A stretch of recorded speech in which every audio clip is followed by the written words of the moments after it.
দিচ্ছি না, সত্যি সত্যি বলছি ঘুম থেকে উঠতে আজ আমার একটু দেরি হয়ে গেছে। আচ্ছা, তুই আমার মুখে মুখে তর্ক করছিস? এই নে, এই নে, তোর খুব সাহস হয়েছে তাই না? এই নে।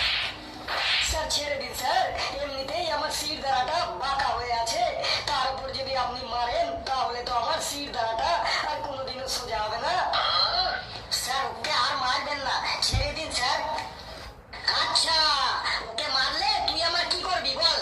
তুই এখানে আয় তো, তুই আমার সামনে আয়।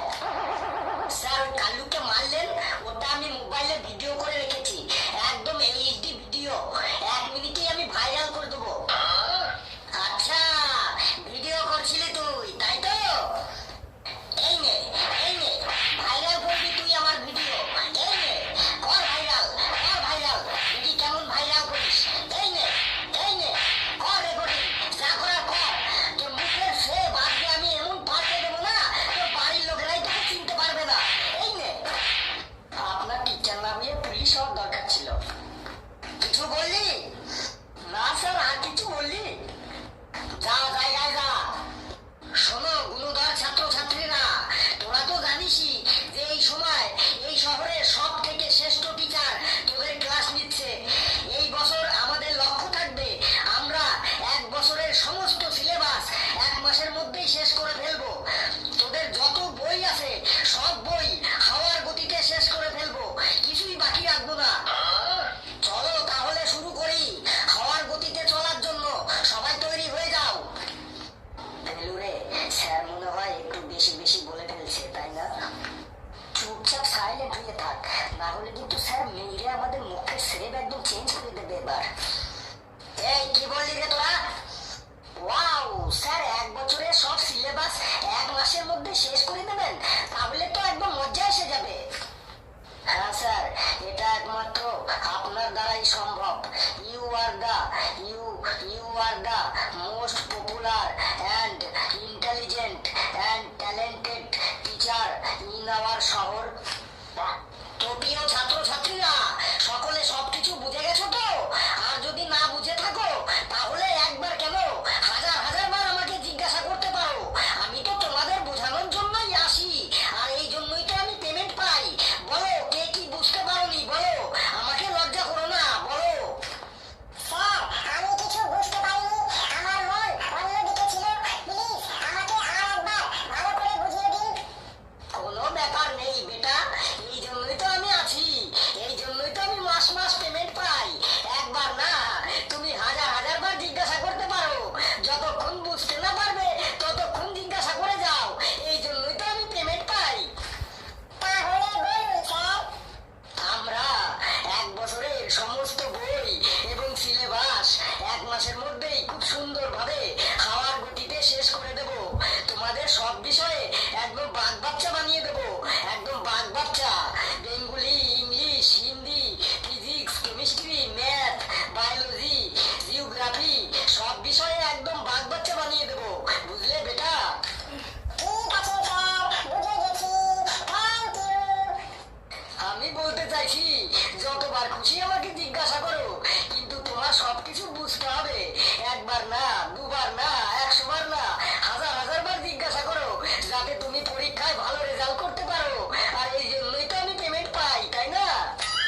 করোনার সময় আমি ঝাড়খণ্ডে গেছিলাম আমার মামার বাড়ি, তাই আমাদের রাজ্যে ওই সময় কি হয়েছিল আমি ঠিক বলতে পারবো না।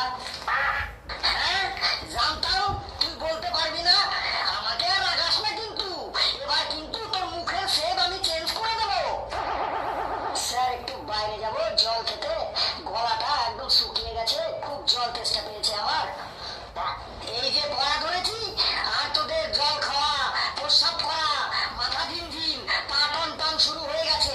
কোথাও যেতে পারবি না, চুপচাপ দাঁড়িয়ে থাক, না হলে কিন্তু তোরও আমি মুখের শেপ চেঞ্জ করে দেবো। স্যার আমার খুব জল তেষ্টা পেয়েছে, বাইরে যাবো জল খেতে।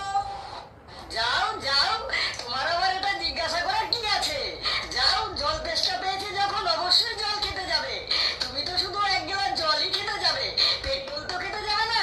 যাও যাও, আর যেতে যদি অসুবিধা হয় তাহলে বলো, আমি এখানেই তোমার জন্য জলের ব্যবস্থা করছি। আমি বাইরেই যাচ্ছি স্যার জল খেতে। যাও যাও, যত খুশি জল খেয়ে আসো, যাও। এলু, তুই দাঁড়া, তুই আমাদের রাজ্যের করোনা মহামারী সম্পর্কে রচনা বল। ওই সময় কি কি হয়েছিল সেই সম্পর্কে বল। বলছি স্যার, আমাদের এখানে প্রথম করোনার আগমন ঘটে 2020 সালের মার্চ মাসের। মানুষ শুরুতেই থালা বাটি ঘুটি টিন বাজিয়ে করোনাকে তাড়াবার চেষ্টা করেছিল, কিন্তু কিছুতেই গেল না। তারপরে কেউ কেউ বলল করোনা গো গো, করোনা গো, তাতেও করোনা গেল না।